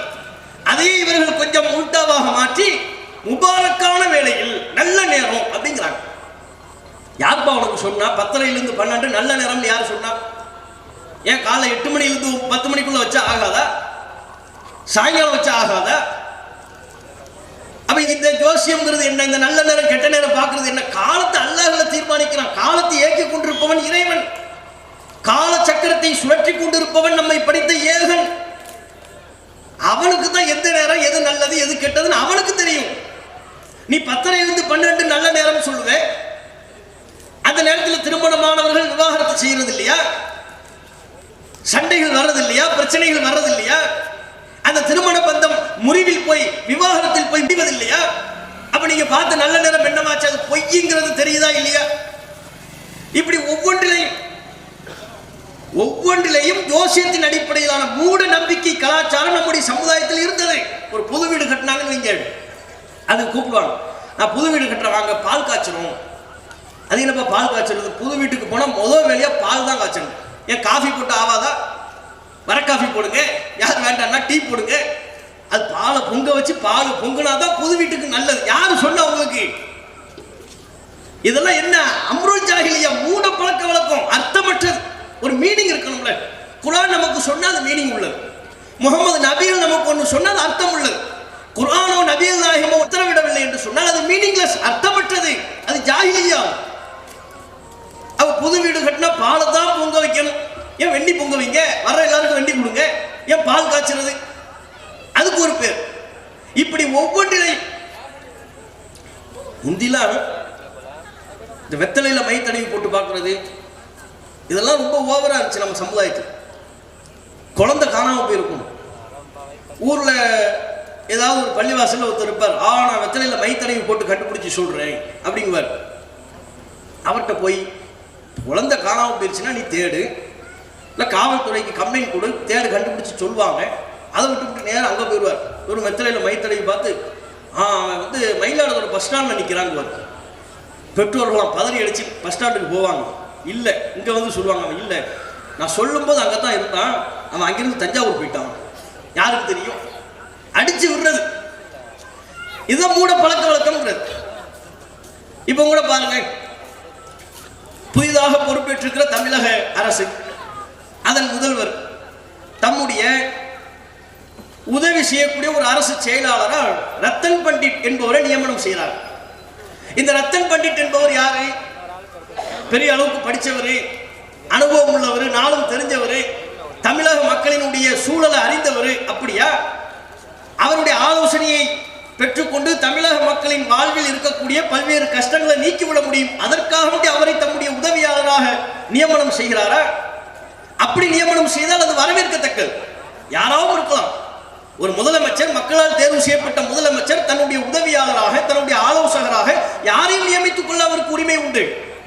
ஆனால் அவர் மக்கள் நலனில் அக்கறை உள்ளவராக இருப்பார். அவரிடமிருந்து எந்த ஆலோசனையை பெறுகிறாரோ அது சார்ந்த துறையில் அவருக்கு ஞானம் இருக்கணும். இந்த ரத்தன் பண்டிட் யாரு? அவர் ஒரு ஜோசியக்காரர். இதுவரையிலும் மக்கள்கிட்ட அறியப்பட்டது எப்படி? அவர் ஒரு ஜோசியக்காரர். அவருடைய வீடியோக்கள்லாம் பார்த்தீங்கன்னா ஜோசியத்தை பத்தி ரொம்ப ஆர்வம் மூட்டி சொல்றார். அவர்தான் தமிழக முதலமைச்சர் விஜய் அவர்களுக்கு ஜோசியம் பார்த்து நீங்க தான் முதலமைச்சர் ஆவீங்க, அதை நான் ஜோசியத்தில் பார்த்துட்டேன் அப்படிங்கிறார். அப்படி சொல்லி தான் நம்ப வச்சிருக்கிறார். நான் இன்னும் வேற ஒரு நடிகருக்கு சொன்ன, அவர் கேட்கல, நீங்க கேளுங்க, நீங்க முதலமைச்சர் இல்ல பிரதமர் ஆவதற்கே உங்களுக்கு அதிர்ஷ்டம் இருக்கு, உங்க ஜோசியம் அப்படி சொல்லுது அப்படிங்கிறார். நம்ம என்ன கேட்கணும்னா, ஜோசியம் பார்க்கிறது இஸ்லாத்துல இல்லை, முஸ்லிம்கள் அதை நம்பக்கூடாது. மற்றவர்கள் அதை செய்கிறார்களா, அது அவர்களுடைய விருப்பம். நீங்களா உங்களுக்கு கடவுள் தந்திருக்கிற அறிவை கொண்டு சிந்தித்து பாருங்க. உங்க வாழ்க்கையில் நாளைக்கு என்ன நடக்கும்னு அவர் சொல்றாரு, அதை நீங்க நம்ப போறீங்களா? அது உங்கள் விருப்பம். இஸ்லாமிய மார்க்கத்தில் அதற்கு இடம் இல்லை. ஒரு முஸ்லிம் அப்படி நம்ப கூடாது. குறிகாரன்ட்ட போய் குறி கேட்க கூடாது, ஜோசியக்காரன்ட்ட போய் ஜோசியம் கேட்க கூடாது. இத்தனைக்கும் இந்த விவகாரம் வருகின்ற பொழுது எல்லோரும் எதிர்ப்பு தெரிவிக்கிறாங்க. என்னங்க அவரை போய் ரத்தம் பண்ணிட்டு எப்படி நீங்க உங்களுடைய ஆலோசகரை நியமிக்கிறீங்க? அவருடைய அனுபவம் என்ன? அவர் என்ன படிச்சிருக்கிறாரு? அவர் ஜோசியக்காரர் என்பதை தாண்டி அவருக்கு தமிழக மக்கள் மத்தியில் ஒரு பரிச்சயம் இல்லையா, அல்லது வேற எதுவும் அவருக்கு திறமை இருக்கா? அந்த திறமையை நீங்க தனியா எதுவும் அடையாளம் கண்டிருக்கிறீங்களா அப்படின்னு அதையாவது சொல்லுங்க அப்படின்னு கேட்கிறாங்க. சட்டப்பேரவையிலே அத்தனை கட்சி உறுப்பினர்களும் சட்டமன்ற உறுப்பினர்களும் அதற்கு எதிர்ப்பு தெரிவிக்கிறாங்க. எந்த அளவிற்கு? தேமுதிகவினுடைய பிரேமலதா விஜயகாந்த் அவர்கள் மிக தெளிவாக எதிர்ப்பு தெரிவிக்கிறார்கள். உங்களுக்கு அவர் ராஜகுருவாக இருந்தால் நீங்கள் தனிப்பட்ட முறையில் வைத்துக் கொள்ளுங்கள், அரசு நிர்வாகத்திற்குள் அவரை உள்ளே நுழைக்காதீர்கள், தெளிவாக தன்னுடைய கண்டனத்தை பதிவு செய்தார். இப்படி எல்லோரும் அதற்கு எதிர்ப்பு கருத்தை பதிவு செய்த நிலையில பாஜக அன்சாரி அவர்களும் சட்டப்பேரவையில் அது குறித்து ஒரு கருத்தை சொன்னார். மிக தெளிவா சிதம்பரம் சட்டமன்ற உறுப்பினர் மிக தெளிவா சொன்னார். என்ன சொன்னாரு? இஸ்லாமிய நம்பிக்கை அங்க வெளிப்படுத்தார். உங்க நம்பிக்கை உங்களுக்கு லக்கும் தீனுக்கும் வலியதி, உங்க தனிப்பட்ட நம்பிக்கை விமர்சனம் செய்வதற்கு நான் ஆள் இல்லை.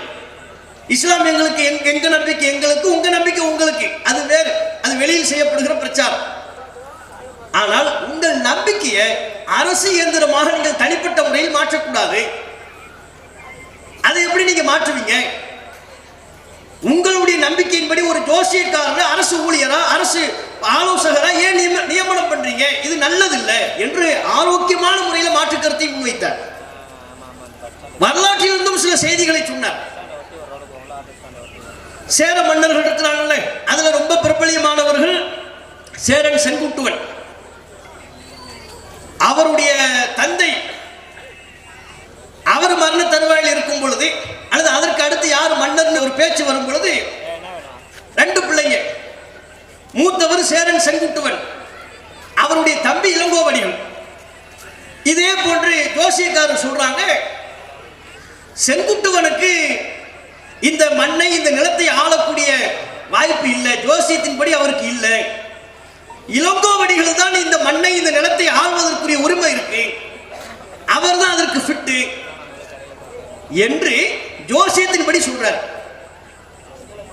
அவருடைய தகப்பனார் நெடுஞ்சேரல் ஆனந்த இப்படி ஜோசியத்தின்படி சொன்ன ஒன்றை தம்பி இளங்கோவடிகள் என்ன பார்க்கிறாரு?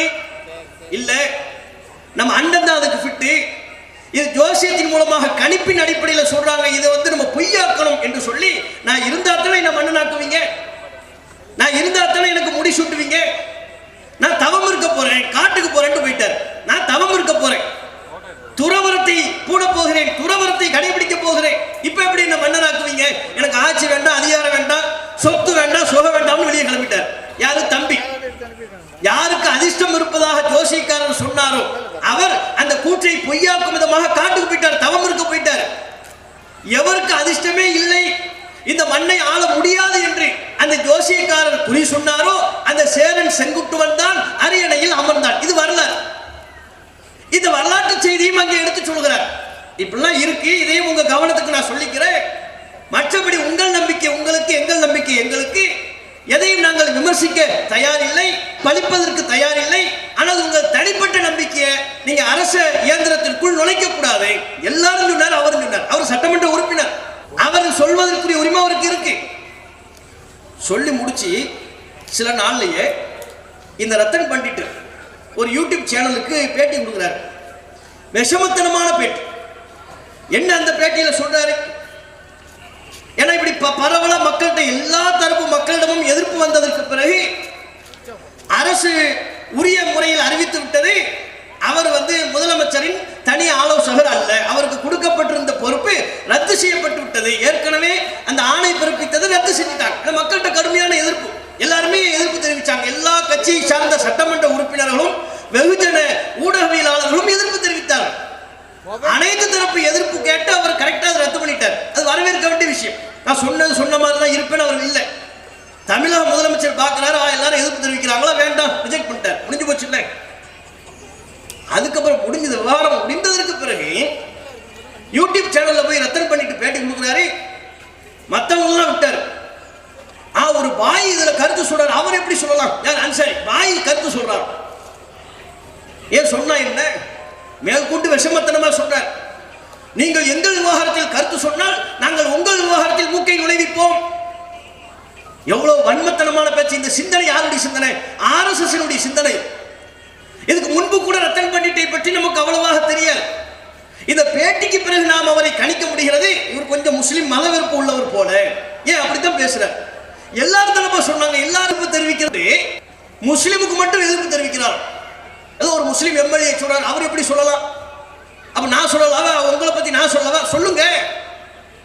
இஸ்லாத்தை பத்தி உங்களுக்கு என்ன சொல்ல முடியும்? சொல்லுங்க பாப்போம். நீங்க அதை உரிய முறையில் எதிர்கொண்டு தக்க பதிலை சொல்வதற்கு நாங்கள் தயாரா இருக்கிறோம். சொல்லுங்க பாப்பா நீங்க.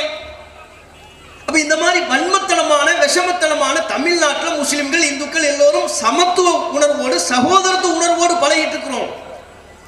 அதற்கிடையில் இப்படிப்பட்ட பார்வை ஆரம்பத்திலேயே, புதிதாக ஆட்சி அமைந்த ஆரம்பத்திலேயே உங்களால் நற்சான்று வழங்கப்பட்ட ஒருவர் இந்த பார்வையை புகுத்துவார் என்று சொன்னால் இது ஆரோக்கியமானதா? இப்படிப்பட்ட ஒருவரை நீங்க அந்த பதவிக்கு, உங்களுடைய ஆலோசகர் பதவிக்கு நீங்க நியமிக்கலாமா? இந்த பேச்சுக்கு நீங்கள் தக்க முறையில் கண்டனத்தை செய்ய வேண்டுமா இல்லையா? தமிழக முதலமைச்சரின் பார்வைக்கு இந்த கருத்து சென்றடையும் என்று சொன்னால் தக்க முறையில், உங்க கட்சியால் அவர் வளர்க்கப்பட்டவர், உங்களால் தமிழ்நாட்டில் அடையாளம் காணப்பட்டவர், இத்தகைய முஸ்லிம் வெறுப்பு சிந்தனையை வெளிப்படுத்துவார் என்று சொன்னால் அதற்கு மறுப்பு தெரிவிக்க வேண்டிய கடமையும் உங்களுக்கு இருக்கு. சட்டப்பேரவையிலையும் நீங்கள் தெளிவாக சொன்னீர்கள். முஸ்லிம் அரசியல் கட்சிகளை சந்திக்கின்ற பொழுதும் தெளிவாக சொன்னீர்கள், நான் அனைவருக்கும் சமமானவன், முஸ்லிம்களை நீங்கள் என்னை தாராளமாக நம்பலாம் என்று சொன்னீர்கள் அல்லவா? அந்த உரிமையை நாங்கள் கேட்கிறோம். இதற்கு நீங்கள் தக்க கண்டனத்தை பதிவு செய்யணும். அதோடு அவர் சொல்றார், ஜோசியம் பொய்ன்னு சொல்றாங்கல்ல, இது அந்த டாபிக் முடிஞ்சிருச்சு. இப்ப அடுத்து இன்னொரு டாபிக் என்ன? ஜோசியம் பொய்ங்கிறாங்கல்ல, என்ற சவாலுக்கு வாங்க, நான் அதை உண்மையை நிரூபிக்கிறேன் அப்படிங்கிற. உண்மையை நிரூபிப்பார். மற்றவர்கள் எப்படியோ அதை விட்டுருவோம். தௌஹீத் ஜமாத் நாங்க உங்க சவாலை ஏத்துக்கிறோம், வாங்க. அவர் வரட்டும் இவர் வரட்டும்ங்கிறாரு, அவங்க எல்லாம் விட்டுருங்க, நாங்க தயாரா இருக்கிறோம். என்னப்பா ஜோசியம் உண்மை? ஏன்னா நாங்க எங்க சமூக மக்கள்கிட்ட தான் பிரச்சாரம் பண்றோம். ஆனா நீங்க சொல்வதை எங்கள் முஸ்லிம் மக்களும் நம்பக்கூடிய ஒரு நிலை ஏற்படுகிறதா இல்லையா? இத்தனை வருஷ காலமா எங்கள் சமூக மக்கள் மத்தியில தெருவா போய் ஜோசியத்தை நம்பாத, அது பொய்யை என்று நாங்கள் பிரச்சாரம் செய்து கொண்டிருக்கிறோம். மீண்டும் எங்களுடைய மக்களை மடைமாற்றம் செய்யக்கூடிய வகையில் நீங்கள் இப்படி சொல்வீர்களே, ஆனால் அதை எதிர்கொள்ள வேண்டிய தார்மீக கடமை எங்களுக்கு இருக்கிறது. நீங்க வாங்க, என்ன அதை நிரூபிக்க போறீங்க? நாங்க சிஎம் ஆகுமா பிஎம் ஆகுமா அதையெல்லாம் சொல்ல வேண்டாம். இப்படி உள்ளங்கையை பொத்தி ஒரு பொருளை வைக்கிறோம், அதை கண்டுபிடிச்சிருவீங்களா நீங்க? அவர் இதை கண்டுபிடிக்கவே முடியாது. அதுக்கு முன்னாடி நம்ம யாரு முதல்வராவா, யாரு பிரதமராவா, குத்து மதிப்பா சொல்றது நடக்குது. அதை வைத்துக் கொண்டு நான் சொன்னது நடந்துருச்சு அப்படிங்கிறாங்க. அது எப்படி நடக்கும்? அப்படின்னா எத்தனை கிளி ஜோசியம் பார்த்தாங்க? மரத்துக்கு அடியில் இருந்து கிளி ஜோசியம் பார்த்திருக்கிறார். பேப்பர்ல இருக்கு இந்த செய்திகள் தான். எந்த மரத்து கீழே இருந்து வருஷக்கணக்கா ஜோசியம் பார்த்தாலும் அந்த மரக்கிளை கீழே விழுந்து ஜோசியக்காரர் செத்து போயிட்டார். இப்ப யாரு என்ன பதில்? எல்லாரும் கையை பிடிச்சி ரேக பார்த்து ஜோசியம் சொன்னவரு, வருங்காலத்தை கணிச்சவர், எதிர்காலத்தை பத்தி சொல்றேன்னு சொன்னவரு, எந்த மரத்துக்கடியில பல வருஷமா இருந்தாலும் அந்த மரத்தின் கிளை கீழே ஒடிந்து விழுந்து தலையில பட்டு அடிபட்டு செத்து போயிட்டாரு. இது பொய் இல்ல, பத்திரிகையில பார்த்தா உங்களுக்கே தெரியும். பழைய செய்தி, எவ்வளவு செய்திகள் இருக்கு. அப்ப அவருக்கே அது தெரியல, உங்களுக்கே முதல் தெரியலையங்க. நீங்க உங்க பதவி ரத்து செய்யப்படும் உங்களுக்கு முன்னால தெரியுமா? பதவி வந்துச்சு, நமக்கு பதவி வந்துருச்சுன்னு சந்தோஷப்பட்டிருப்பிய. எல்லாரும் எதிர்ப்பு தெரிவிச்சாங்க. 24 நேரத்துல காலியா போயிருச்சு. என்னடா இது இப்படி பண்ணிட்டாங்க தானே நினைச்சிருப்பிய. 24 மணி நேரத்துல 2 நாளுக்குள்ளாக உங்கள் பதவி ரத்து செய்யப்படும் என்பது உங்களுக்கு முன்கூட்டியே தெரியுமா? உங்களுக்கு என்ன நடக்கும்னே உங்களுக்கு தெரியலையேங்க. எப்படி அடுத்தவர் சிஎம் ஆவாரா பிஎம் ஆவாரான்னு எப்படி சொல்ல முடியும்? அதான் எங்க கேள்வி. இது உங்களை நோக்கிய கேள்வி இல்லை, இப்ப நாங்க கேட்கிற கேள்வி இல்லை. காலமாக தமிழ்நாடு தௌஹீத் ஜமாத் இந்த பிரச்சாரத்தை தொடர்ச்சியாக முன்வைத்துக் கொண்டிருக்கிறது. ஜோசியத்தின் பேரால் எங்க முஸ்லிம்கள் நீங்க ஏமாத்தாதீங்க. முஸ்லிம்களையும் இப்படிப்பட்ட ஏமாற்று வேலையில் ஈடுபடக்கூடியவர்கள் இருக்கிறார்கள். அவர்களையும் கண்டித்து நாங்கள் இந்த பிரச்சாரத்தை செய்து கொண்டிருக்கிறோம். அதுக்கடையில் நீங்களும் எங்களுடைய சமூக மக்களை இப்படி ஏமாற்றம் நினைத்தால் எப்படி நாங்கள் அனுமதிப்போம்? கிளி ஜோசியம் பார்க்கலாம், ஏன் ஒரு புலி ஜோசியம் பார்க்க வேண்டியது? கிளியெல்லாம் பிடிச்சி கூண்டுக்குள்ள அடைச்சு வைக்கலாம், புளியை பிடிச்சி அடைச்சு வைக்க முடியுமா? சொல்லுங்க பார்ப்போம். புளி அடைச்சு வைக்க முடியாது. அதனால இவங்களுக்கு என்ன, எதையெல்லாம் பிடிச்சி வைக்க முடியுமோ அதை வச்சுதான் ஜோசியம் சொல்றது. கிளி ஜோசியம். நாங்க சவால், நீங்க வாங்க சவால், அதை நிரூபிங்க. நாங்க உங்களுக்கு சில டெஸ்ட் கொடுக்குறோம், சில டாஸ்க் கொடுக்குறோம், சவால் வைத்துக் கொள்வோமா?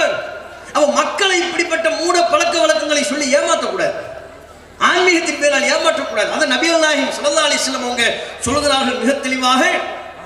அறியாமை கால பழக்க வழக்கங்கள் அனைத்தும் மண்ணோட மண்ணாக என்னுடைய காலுக்கடையில் புதைக்கப்பட்டு விட்டது என்று நபிகள் நாயகம் ஸல்லல்லாஹு அலைஹி வஸல்லம் அவர்கள் சொல்கிறார்கள். அடுத்து நபிகள் நாயகம் ஸல்லல்லாஹு அலைஹி வஸல்லம் அவர்கள் தம்முடைய இறுதி பேருரையில் குறிப்பிட்ட மற்றும் ஒரு அம்சம் என்ன? பெண்கள் குறித்து ரசூலுல்லாஹ் அங்கே எச்சரிக்கை செய்தார்.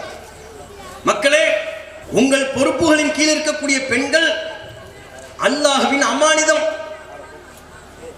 அகதத்துமூஹுன்ன பி அமானில்லாஹ். அல்லாஹ்வின் உத்தரவுக்கேற்ப, அல்லாஹ்வின் பாதுகாப்பிற்கேற்பத்தான் நீங்கள் அதை எடுத்துக்கொள்கிறீர்கள், திருமண பந்தத்தை ஏற்படுத்திக் கொள்கிறீர்கள். அப்ப ஒரு ஆணுக்கும் பெண்ணுக்குமான அந்த உறவு, ஒரு தந்தையின் கீழ் மகள் இருக்கலாம், கணவனின் கீழ் மனைவி இருக்கலாம், எந்த உறவு முறையாக இருந்தாலும் சரி, அந்த பெண்களை கண்ணியமாக நடத்த வேண்டும், அவர்களுக்கு உரிய உரிமைகளை வழங்க வேண்டும். காரணம், அவர்கள் படைத்த இறைவனால் நம்மிடத்தில் வழங்கப்பட்ட அம்மானிதம் என்று சொன்னார்கள் நபிகள் நாயகம். இதை சொன்ன காலத்தை நீங்க யோசிக்கணும். இந்த காலத்துல சொன்னா இதெல்லாம் ஒரு விஷயமா நீங்க நினைக்கலாம். நபி வாழ்ந்த காலம் என்ன? பெண்களை ஒரு பொருளாக, ஒரு மனுஷியாக அவர்களை பார்த்தார்களா? பெண் குழந்தை பிறந்தால் இழிவு என்று அவர்கள் கருதினார்கள். பெற்ற தந்தை, பெற்ற தகப்பன், குடும்பத்தார்கள், சொந்த பந்தங்கள், ரத்த பந்த உறவுகள் அந்த பெண் குழந்தையை சுமந்து மண்ணில் புதைச்சுவாங்க, உயிரோடு புதைப்பார்கள். எப்பேற்பட்ட கொடூரம்! அந்த கொடூர சிந்தனை கொண்ட மக்கள் மத்தியில் தான் நபிகள் நாயகம் சொன்னார்கள். அப்படி இருந்தவர்கள் ஒரு காலத்தில், அந்த கால சூழ்நிலையில் தான் சொன்னார்கள், பெண்கள் இழிவல்ல, கண்ணியம். நீங்கள் அவர்களை கண்ணியமாக நடத்த வேண்டும். உங்களுடைய சொத்தில் அவர்களுக்கு பங்குண்டு, வழிபாட்டு தளத்தில் அவர்களுக்கு பங்குண்டு. அவர்கள் எந்த வழிபாட்டு தளத்திற்குள்ளும் நுழைவார்கள், அதை தடுக்கிற உரிமை உங்களுக்கு இல்லை. தந்தையோ மகனோ கணவனோ அவர்களுடைய சொத்தில் அவர்களுக்கு பங்கு இருக்கிறது, அதை யாரும் பறிக்க முடியாது. தான் யாரை மணமுடிக்க வேண்டும் என்கிற மணமகனை தேர்வு செய்யக்கூடிய உரிமை அவர்களுக்கு உண்டு, தடுக்க இயலாது. விவாகரத்து செய்யும் உரிமை அவர்களுக்கு உண்டு, பொருளாதாரத்தை திரட்டும் உரிமை அவர்களுக்கு உண்டு, அதை தாம் விரும்பிய நல்வழியில் செலவிடும் உரிமை அவர்களுக்கு இருக்கிறது.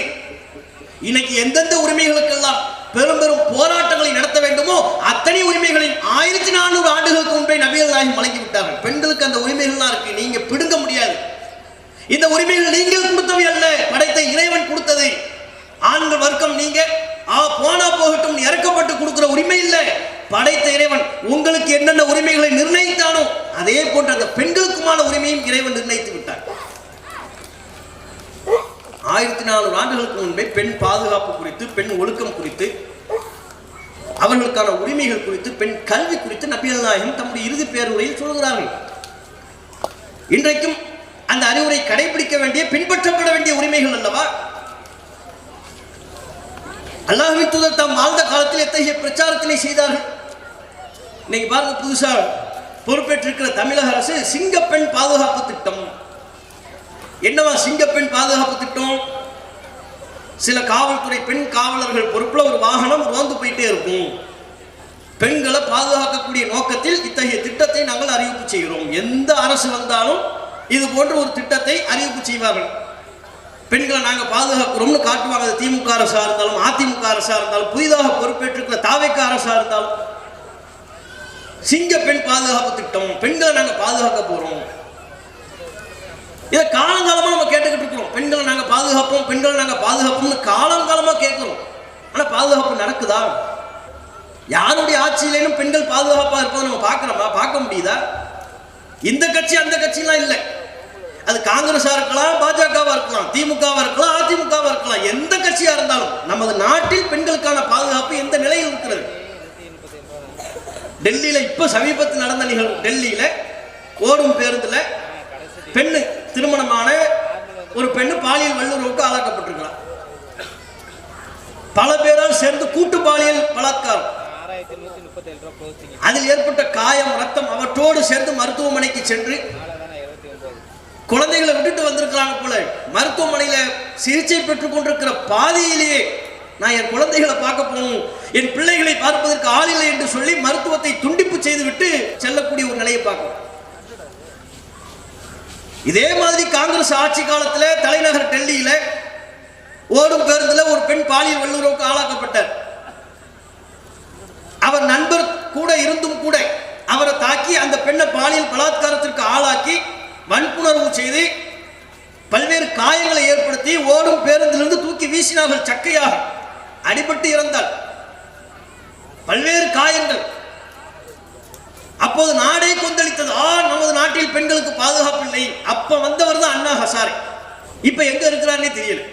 காங்கிரஸ் ஆட்சி காலத்தில் மட்டும் தான் தொப்பியோடு வருவார் அண்ணா ஹசாரே. பிஜேபி ஆட்சி காலத்தில் வரவே மாட்டார், அவரை நீங்க பார்க்கவே இயலாது.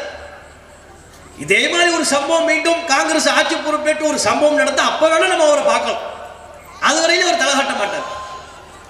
அப்ப என்ன கேட்கிறோம், எந்த ஆட்சியில் இந்த காட்சி மாறியது? தலைநகர் டெல்லியா இருந்தாலும், தமிழ்நாடா இருந்தாலும், சென்னையா இருந்தாலும், சென்னையில கடந்த ஆட்சியில இது போன்ற பல சம்பவங்கள் நம்ம பார்க்கலையா? பல்கலைக்கழகத்தில் கோவையில் பொள்ளாச்சியில் நடந்த சம்பவம், சென்னையில் அண்ணாமலை பல்கலைக்கழகத்தில் நடைபெற்ற சம்பவம், அதில் பல்வேறு பார்வைகள் இருந்தாலும் பல்வேறு காரணிகள் இருந்தாலும் பெண்களுக்கான பாதுகாப்பு இருக்கா? இதுதான் இப்ப நம்ம பார்க்க வேண்டியது இல்லையே. நபிகள் நாயகம் ஸல்லல்லாஹு அலைஹி வஸல்லம் அவர்கள் தாம் ஆட்சி காலத்தில் எப்படிப்பட்ட ஒரு கனவை கண்டார்கள் தெரியுமா? சொன்னார்கள், நம்முடைய தோழர்களிடம் சொன்னார்கள், அதியே ஒரு காலம் வரும், நீ உயிரோடு இருந்தால் அந்த காலத்தை பார்ப்பாய். ஒரு பெண் சன்ஆவில் இருந்து ஹத்ரமௌத் வரையிலையும் தன்னந்தனியாக எந்த துணையும் இல்லாமல் செல்வாள். வழியில் ஓநாயை தவிர வேறு எதற்கும் அவள் அஞ்ச வேண்டிய அவசியம் இருக்காது. அப்படிப்பட்ட பாதுகாப்பு நிறைந்த ஒரு காலம் வரும் என்று நபிகள் நாயகம் ஸல்லல்லாஹு அலைஹி வஸல்லம் அவர்கள் சொன்னார்கள். அது ரசூலுல்லாஹ்வுடைய கனவு. அத்தகைய பெண்களுக்கு பாதுகாப்பான சூழலை உருவாக்க வேண்டும் என்கிற ஒரு கனவு, அல்லாஹ்வின் உத்தரவுப்படி நபிகள் நாயகம் கண்ட கனவு, அல்லாஹ்வின் சட்டதிட்டங்களின்படி இந்த பூமியில் நபிகள் நாயகம் ஏற்படுத்திய ஒரு நிலை. அதை அந்த தோழர் சொல்கிறார், நான் அந்த காட்சியை பார்த்தேன். நபிகள் நாயகத்தை அடுத்து வந்த ஆட்சி தலைவர்கள் அவர்களின் ஆட்சி காலத்திலேயே எந்த ஒரு பெண்ணும் தன்னந்தனியாக தொலைதூர பயணத்தை, சன்ஆவிலிருந்து ஹத்ரமௌத் தொலைதூர பயணம், அந்த தொலைதூர பயணத்தை மேற்கொள்ளக்கூடிய ஒரு நிலை ஏற்பட்டது. வழியில் ஓனாய், இப்ப நம்ம நாய் சொல்றோம்ல, நள்ளிரவு நேரமாச்சுன்னா நாய் தொந்தரவு வருது இல்லை, அது மாதிரி அன்றைக்கு அந்த பூமியில் ஓனாய் தொந்தரவு இருந்தது. ஓனாயை தவிர வேறு எதற்கும் அவள் பயப்பட வேண்டியதில்லை. வழிப்பறி கொள்ளை இருக்காது, பெண்களை பாலியல் ரீதியாக கூட்டு பாலியல் வல்லுறவுக்கு ஆளாக்கக்கூடிய அவலம் இருக்காது, பாதுகாப்பு. ஏன் அந்த அளவிற்கு பாதுகாப்பான சட்டத்தினை நபிகள் நாயகம் ஸல்லல்லாஹு அலைஹி வஸல்லம் அவர்கள் அமல்படுத்தினார். பெண்கள் பாதுகாப்பு என்பது ஒற்றை கையெழுத்தில் ஏற்படக்கூடிய ஒன்றல்ல, 10 நிமிட உரையின் மூலம் ஏற்படுத்தக்கூடிய மாற்றம் அல்ல, கடுமையான சட்டங்களை கடைபிடிப்பதன் மூலம் தொடர்ச்சியாக அந்த சட்டங்களை பாரபட்சமின்றி நடைமுறைப்படுத்துவதன் மூலம் ஏற்படுத்தக்கூடிய ஒரு மாற்றம், ஒரு புரட்சி.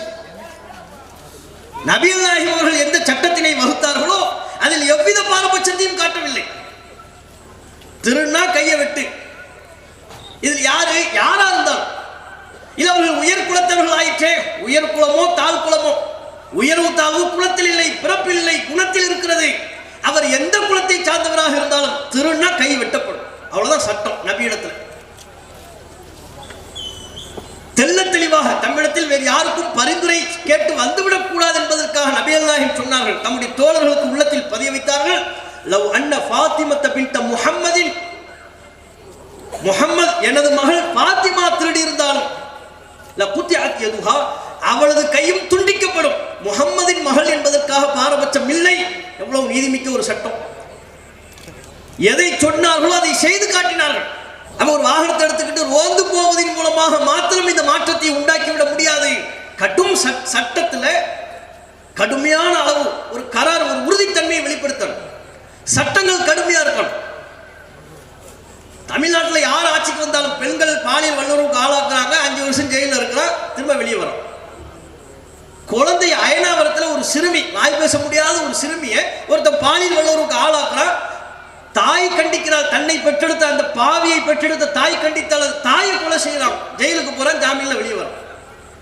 சட்டம் எவ்வளவு பலவீனமாக இருக்கிறது, எவ்வளவு பலவீனமாக சட்டம் இருக்கும் என்றால் எப்படி இங்கே பாதுகாப்பு ஏற்படும்? என்ன ரோந்து போய் என்ன புண்ணியம்?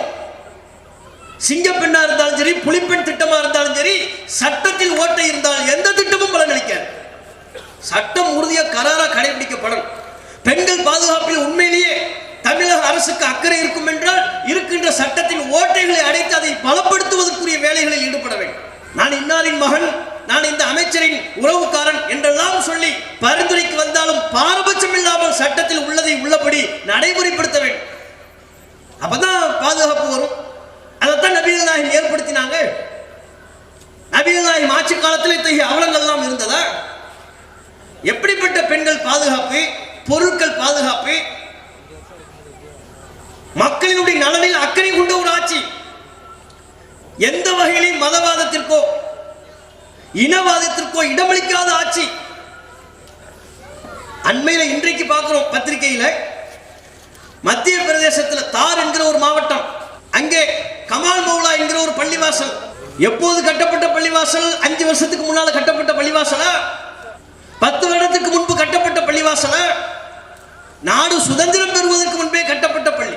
பாபர் மஸ்ஜிதை எப்படி பிரச்சனைக்குரியதாக ஆக்கினார்களோ அதுபோல் இந்த பள்ளிவாசலையும், கமால் மௌலா என்கிற இந்த பள்ளிவாசலையும் பிரச்சனைக்குரியதாக ஆக்கினார்கள்.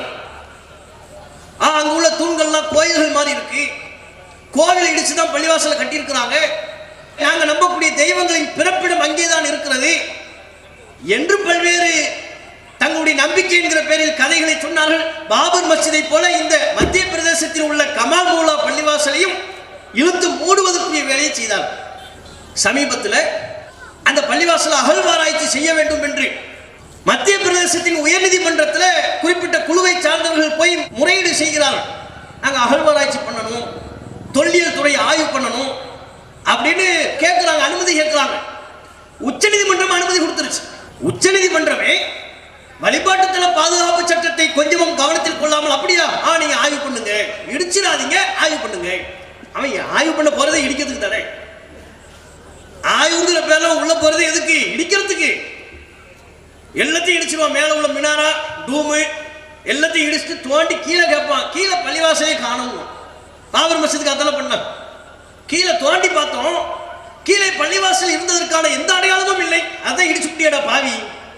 கம்பீரமா இந்த பள்ளிவாசல் இடிச்சு விட்டு கீழே தோண்டி அகழ்வாராய்ச்சி பண்ணி கேட்கிறாரா, பள்ளி இருந்ததற்கான சான்றே இல்லை. நீ இடிப்பேன்னு தெரிஞ்சிருந்தா நாங்க கீழே ஒரு மோதினாருக்கு ரூம் கட்டியிருப்போம், கீழே பள்ளிவாசல் பேசிமாவுக்கு ஒரு ரூம் கட்டியிருப்போம். இடிப்பேன்னு தெரிஞ்சா அதெல்லாம் எங்க முன்னோர்களுக்கு தெரியலையே. உன் கயமைத்தனமும் உன்னுடைய நரித்தனமும் தெரியாத எங்களுடைய முன்னோர்கள் அந்த பணியை செய்யல. மேலதான் பள்ளிவாசலுக்குரிய அடையாளத்தை வச்சிருந்தாங்க. இவன் தோண்டி பார்த்து கீழே ஒண்ணும் இல்லைங்கிறான். பாபர் மஸ்ஜிதுக்கு நடந்த அத்தனை அநியாயங்களும் இந்த கமால் மௌலா பள்ளிவாசலுக்கும் தற்போது நடைபெற்றிருக்கிறது. உச்சநீதிமன்றம் செய்த பிழை இது. அகழ்வாராய்ச்சிக்கு தொல்லியல் துறை அனுமதி கொடுத்ததின் விளைவு இன்றைக்கு அது பள்ளிவாசலே இல்லை, அது கோவில் தான் என்று மத்திய பிரதேசத்தின் உயர்நீதிமன்றம் தீர்ப்பை வழங்கிவிட்டது. ஆங்கிலேயன் காலத்திலிருந்து இப்போது வரையிலையும் வெள்ளிக்கிழமை அங்கே ஜும்மா நடைபெறும். இன்றைய உயர்நீதிமன்ற தீர்ப்பின்படி அங்கே முஸ்லிம்கள் தொழுவதற்கு இடமில்லை, வெளியே மறுபடியும் ஆரம்பிச்சிட்டாங்களா நீங்க சேட்டைய. நீங்க வெளியே இவங்க பள்ளிவாசல் கட்டுறதுக்கு ஏதாவது ஒரு இடம் இருக்கான்னு பார்த்து அவங்க ஒப்புக்கொண்டா, அவங்க விரும்பினா அந்த இடத்தை உங்களுக்கு கொடுங்க. மறுபடியும் கழுத்தை பிடிச்சி வெளியே தள்ளும். இதைத்தானே இந்த பாபர் மஸ்ஜிதுக்கு பண்ணீங்க. பாபர் மஸ்ஜிதுக்கு செய்யும் போது என்ன சொன்னீங்க? இது இந்த பள்ளிக்கு மட்டும், இது போன்று இந்தியாவில் உள்ள வேறு எந்த பள்ளிக்கும் நாங்கள் தொல்லியல் துறையை அனுப்ப மாட்டோம், அகழ்வாராய்ச்சி செய்ய மாட்டோம். 1991 வழிபாட்டுத்தல பாதுகாப்பு சட்டம் இருக்கிறது. அந்த சட்டத்தின்படி ஏனைய வழிபாட்டு தலங்கள் அனைத்தும் பாதுகாக்கப்படும். அது எந்த நிலையில் இருக்கிறதோ அப்படியே பாதுகாக்கப்படும் என்று சொன்னார்கள் நம்மை ஆண்டவர்கள், ஆட்சி செய்தவர்கள். இப்ப என்ன நிலைமை? பாபர் மஸ்ஜிதினுடைய கதை தொடர்கிறது. உச்சநீதிமன்றம் இதை வேடிக்கை பார்க்க கூடாது. உச்சநீதிமன்றம் இதை வேடிக்கை பார்த்தால் என்ன நிலவரம் ஏற்படும்? அப்ப முஸ்லிம்களுக்கு என்ன பாதுகாப்பு இருக்கு? சிறுபான்மை மக்களுக்கு இந்த நாட்டில் என்ன பாதுகாப்பு இருக்கு? எங்கள் வழிபாட்டு தலங்களை பாதுகாப்பதாக சொல்லி ஒரு சட்டத்தை ஏற்றுகிறீர்கள். அந்த சட்டத்தை நீங்களே மதிப்பதில்லை என்று சொன்னால் எங்களுக்கான பாதுகாப்பு என்ன? எங்கள் வழிபாட்டு தலங்களுக்கான பாதுகாப்பு என்ன? எப்படி முஸ்லிம்கள் நிம்மதியாக வாழ்வார்கள்? இதை பார்த்து முஸ்லிம்கள் இளைஞர்கள் கொந்தளித்து விட மாட்டார்களா? ஏன் நமக்கு இப்படிப்பட்ட அநியாயம் நடைபெறுகிறது என்று கொந்தளிக்க மாட்டார்களா? அதற்கு இந்த நிலை தூண்டி விடாதா உங்கள் செயல்?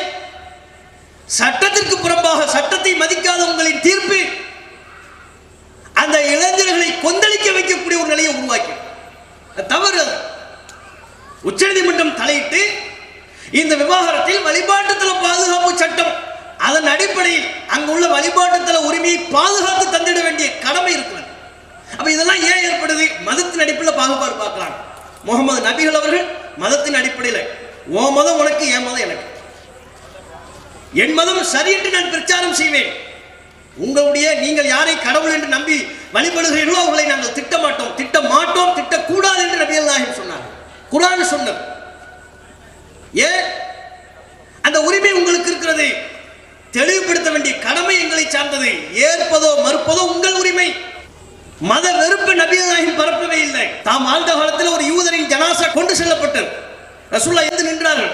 முஸ்லிம்கள் கேட்டார்கள், அவர் முஸ்லிம் அல்லவே?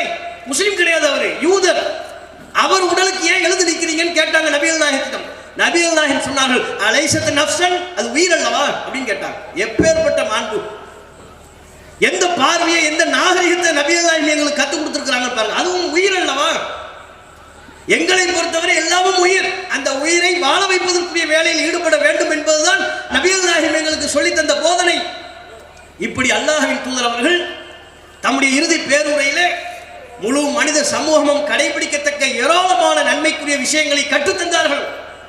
அவற்றை மனித குலம் கடைபிடிக்கும் என்று சொன்னால் அவர்கள் இந்த பூமி பந்தின் எந்த பகுதியில் இருந்தாலும் சரியான முறையில் நபிகள் நாயகத்தின் போதனையை பின்பற்றும் பொழுது அந்த நாடு செழிக்கும், ஊர் செழிப்படையும். அத்தகைய நிலையை தமிழகத்தில் ஏற்படுத்திட நபிகள் நாயகத்தின் போதனையை தமிழக மக்கள் அனைவரிடமும் கொண்டு செல்லும் விதமாக அண்ணல் நபியை அழகிய முன்மாதிரி என்கிற இந்த பிரச்சாரத்தினை கையில் எடுத்திருக்கிறோம். இன்ஷா அல்லாஹ் இனிவரும் காலங்களில் இந்த பிரச்சாரத்தினை பட்டி தொட்டி எங்கும் வீரியத்தோடு கொண்டு செல்ல வேண்டும். அத்தகைய கடமை நமக்கு இருக்கிறது என்பதை இந்த நேரத்தில் சொல்லி என்னுடைய உரையை நிறைவு செய்து கொள்கிறேன். வாஹுதாவான் அல்ஹம்துலில்லாஹி ரப்பில் ஆலமீன். அஸ்ஸலாமு அலைக்கும் வரஹ்மத்துல்லாஹி வபரகாத்துஹு. அல்லாஹு அக்பர், அல்லாஹு அக்பர்.